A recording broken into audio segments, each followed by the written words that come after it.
Welcome to Sound Check with Pastor Isaac.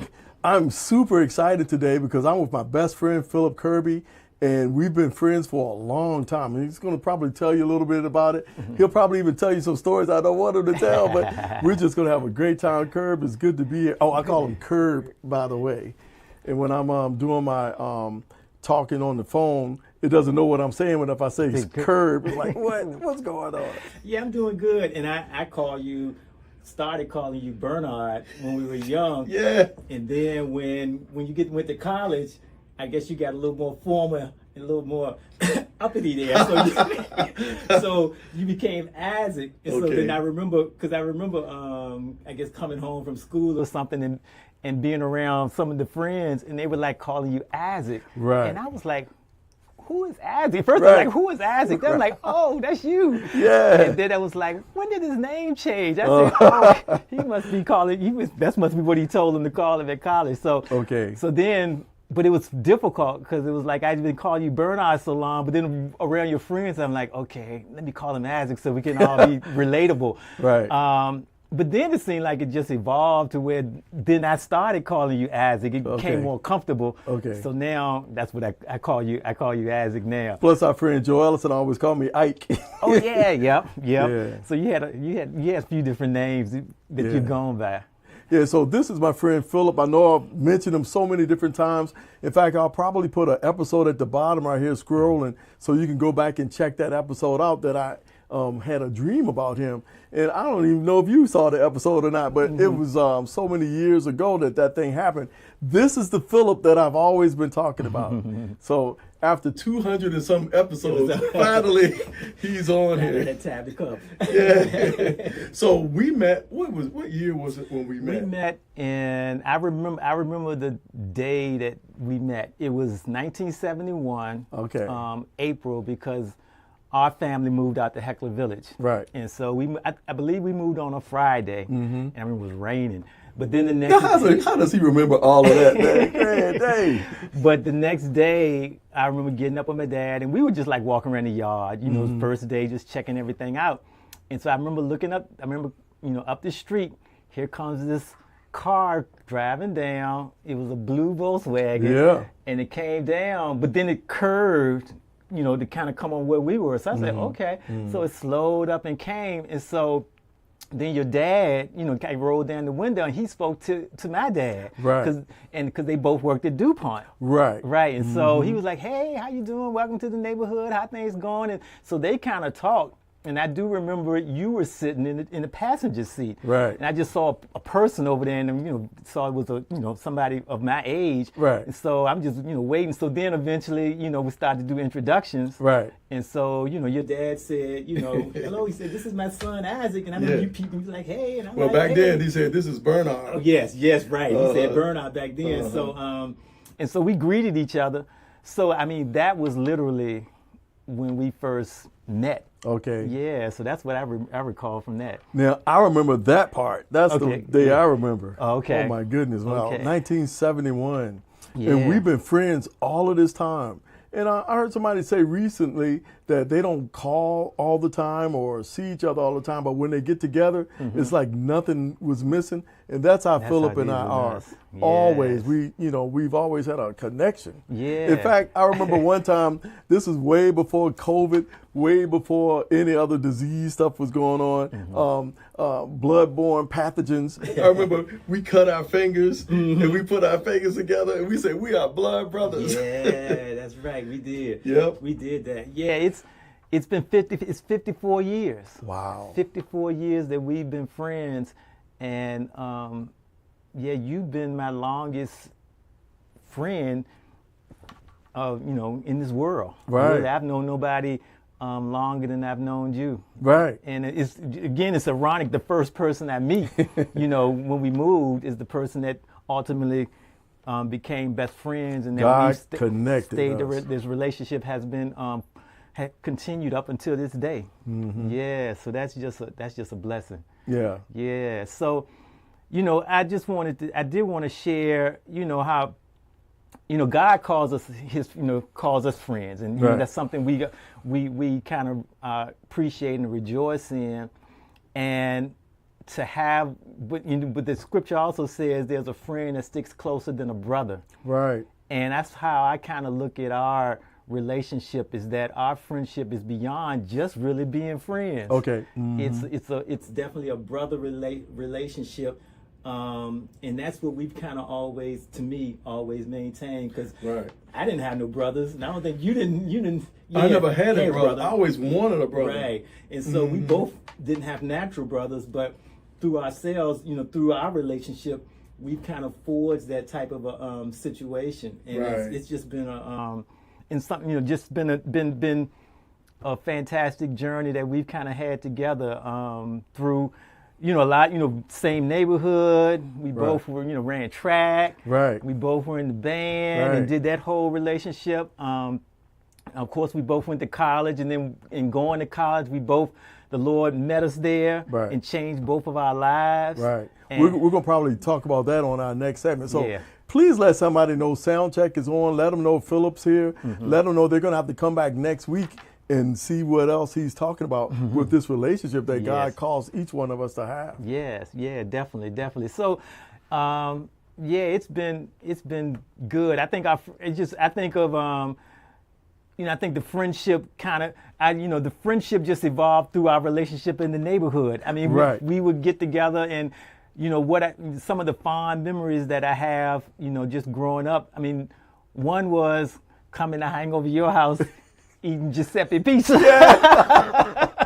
And if anybody knows anything about Giuseppe Pizza was the greasiest pizza all around, but it was delicious. It was like we didn't care. It was just pizza.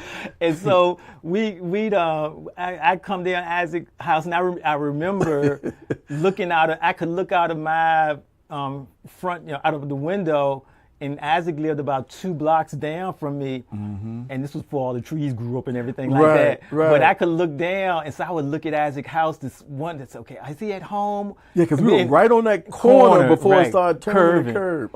And so I would look for a light to be on. So if I saw a light on, then I said, somebody's home. And that's when I maybe would call and say, is Isaac, you there? What you doing, man? You gonna hang out? We gonna play some games? Right. And so that's how I would kind of look to see that. And so, You see, I never knew that. I never knew that. And see, that was my sister Angela's room right on that corner. Yep. Yeah, man. Wow. So yeah, that's what we would do. So we just, and then so we would just have so much fun hanging out and eating pizza, and Angela, your mom and dad were there. Right. We'd just be joking and just playing games, and I just look forward to that. But again, I think that helped to just forward the connectivity to our relationship. Right. And then Stratego. Oh, no. Yes. That was the game That right was the there. game, wasn't it? I don't think I played that game since you and I played it. Yeah, I haven't either. But I remember we used to get together and play Stratego, either at your place or you come down to my house. Right. We used to love that game. I don't know why, Yeah. but it was good. And we play. He beat me, I beat him. We back and forth. But we used to love to get together to play Stratego. And it was never a thing where he's mad at me or I'm mad at him because you beat the game. Yeah. It was just fun to see who was going to win. Yeah. Now, there was one game that he had. I could never beat him. It was that football game you Oh, had. yeah, the electronic football game. Man. I was like, how does Philip know that? Every time, man. I'm like, I know he's going to beat me. Yes. And then we had a great time with the marching band. We would go to marching practices on our bicycles. Yeah. What was it, like 3 or 4 miles to the school? Yeah. We ride our bikes to school, and then after practice, we go to 7-Eleven and get our Slurpee yes. and our little ice cream, and we be riding with no hands all the way. Yeah, so those are all good times, and the band was just fun. And then I remember from the band, my 11th grade year, I think Isaac was a senior. Yeah, right. Or even you were a junior, and I was a sophomore, but. You all were short on some drums, and you needed. That was my senior year, and you were a junior. Yeah. Right. And I remember y'all made an announcement was made either at the when the band practice, if anybody interested in maybe wanting to, play in the percussion section and play the bass drums, let me know. And so I was like, I played the clarinet. You sure did. And was good at it too. And I said, well, this could be fun right here. Playing in the playing the drums. So I asked you probably and told you I was interested. Yeah. And you like, sure. So. I came, I think the next one, and you kind of tried out. You showed us what to do. Mm-hmm. You ended up letting me play. Well, y'all know he was going to be playing anyway. I don't care what the skill of it, but Philip could read the music. He was going to be good. There was no problem. He already knew how to march. Yeah. So he was going to be a top-notch player. He just had to learn a couple of rudimental things. Mm-hmm. Yeah. So that was fun. That whole year playing bass drum, I had a great time. And we had brand new drums. Oh, right. Our drum line won when we went to different places, man. That was great. Yeah. Do you remember going to, what was the name of that competition where it poured down raining before we went out there? We were up in the mountains. And they called all of these schools, and we was like, oh, man, we didn't do too good. And then they said, first place, Highlands Praise. I'm like, wow. And I remember that. Yeah. I remember being shocked and surprised. Was it Cary? That was No, it won't Cary. That was North Carolina. Yeah. I'll think of it later. Yeah. Or maybe I'll scroll it at the bottom once I remember it. But yeah, we went to that competition. We won everything. We got grand champion. And it was all because Curb decided he was going to play bass drum. Yeah, that extra boom boom. Yeah, that did it, man. What that put us over the top. That extra boom boom. But yeah, man. So it was good. And I just think about as Isaac said, that when we once we grew up and had families, that's what we didn't engage and communicate that much because we live in life, raising a family. I'm raising a family, and just the dynamics of children and school and just all of that.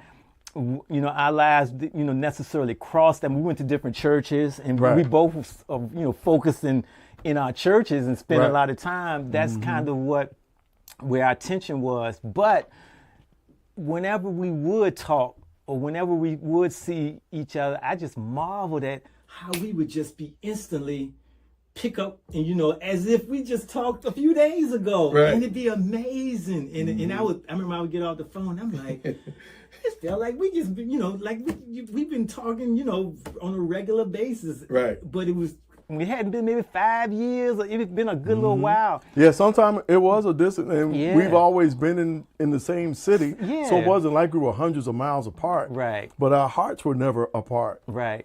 And so I would just, when we would hang up the phone, I just marvel and think, man, it's just like we've been friends the same as we were when we were seeing each other all the time. Right. But that showed me, I think, the relationship that we had in the kindred spirit that flowed between us. Right. Yeah. That scripture that talks about there's someone that's closer than a brother, closer than a natural brother. Yeah. When you have somebody that you can really depend on, they're praying for you, they're praying for your family, even though we don't know each other's family like that. Right. But we still know that they need the prayer, so we've been lifting them up. Yeah. And talk briefly about your family, if you would. Yeah, I'm married to Rosalind. She's a Springer. She went to Highland Springs. She was there with us, and ended up we both went to Virginia Tech, started dating at Virginia Tech, and got married in 1986. Right. Got 2 daughters, Kristen, who's 37 years old. She's a pediatrician.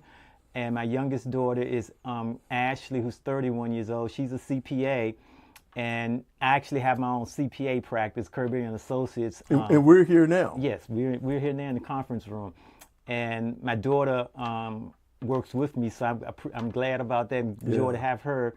And I've got 2 grandchildren. I have a grandson, Tyler, who is 5 years old. We just went to his pre-K graduation yesterday. Yeah. And went to that. And then Brielle, who's 2 years old. And so, I'm just thankful for, for family and just how God has blessed me to just have the next generation and the generation after that, and just that everybody's doing good, and that's in this day and time, that's something to truly be thankful for. Most definitely. Yes.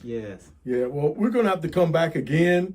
I'm sure he's not going to kick me out of his office between now and the next time we press record. But Philip, thank you again for allowing us to come in and you sharing our friendship Certainly. with the rest of the world and with those that need to see what true friends are Yes. and how they can be. So All right. let somebody know Soundcheck was on. Please come back again next week. God bless you. God bless.